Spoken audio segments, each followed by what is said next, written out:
আসসালামু আলাইকুম। আবারও আসলাম।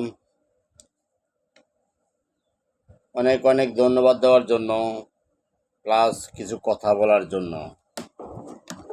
বর্তমান সরকার আমাদের শেয়ার বাজার জন্য একটা অযোগ্য অপদার্থকে বিদায় করছে, তার জন্য বর্তমান সরকারকে অনেক অনেক ধন্যবাদ। এখান থেকে 4 জন বিদায় হয়েছে, কিন্তু আরও একটা বড় স্বৈরাচার বসে আছে। ওইটাকে স্বৈরাচার, ওইটাও সেম ক্যাটাগরি, অন্তর্বর্তীকালীন সরকারের স্বৈরাচার। ওটাকে বলা হচ্ছে অন্তর্বর্তীকালীন সরকারের স্বৈরাচার। অন্তর্বর্তীকালীন সরকারে ওইটাকে বসাইছে, ওইটাকে বসাইয়ে ওইটা লক্ষ লক্ষ বিনিয়োগকারী ধ্বংস হয়ে গেল, রাস্তার ফকির হয়ে গেল। তার মধ্যে আমি একজন বিনিয়োগকারী বিনিয়োগকারী ফকিরে আজকে আমি বেকার হয়ে বসে আছি।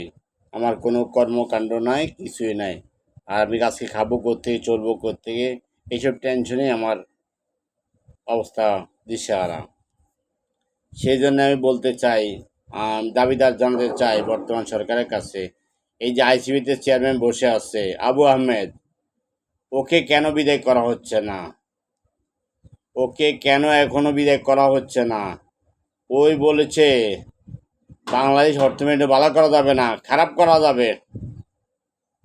শেয়ার বাজার ভালো করা যাবে না, খারাপ করা যাবে। ভালো হইলে তার মাথা খারাপ হয়ে যায়,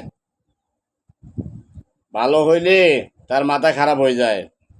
আমরা চাই বর্তমান সরকারের কাছে ওকে বিদায় করে আইনে আওতায় আনা হোক। একে একে দুবার ওকে টাকা দেওয়া হয়েছে বাংলাদেশ অর্থনীতির শেয়ার বাজার ঠিক করার জন্য। সে কি করছে? ওই টাকা সে কি করছে? সেই জন্যে তার বিচারে আইনের কাঠগড়ায় দাঁড়িয়ে করি ওর কাছ থেকে হিসাব নিতে হবে। এই জন্যে আমরা চাই, বর্তমান সরকারের কাছে দাবিদার জানাই, ওকে বিদায় করে ওকে আইনে আওতায় আনা হোক। আমাদের বাংলাদেশ শেয়ার বাজার ভালো করা হোক, বাংলাদেশ অর্থনীতি ভালো করা হোক। সবাই শেয়ার করে দিবেন, বেশি বেশি শেয়ার করি,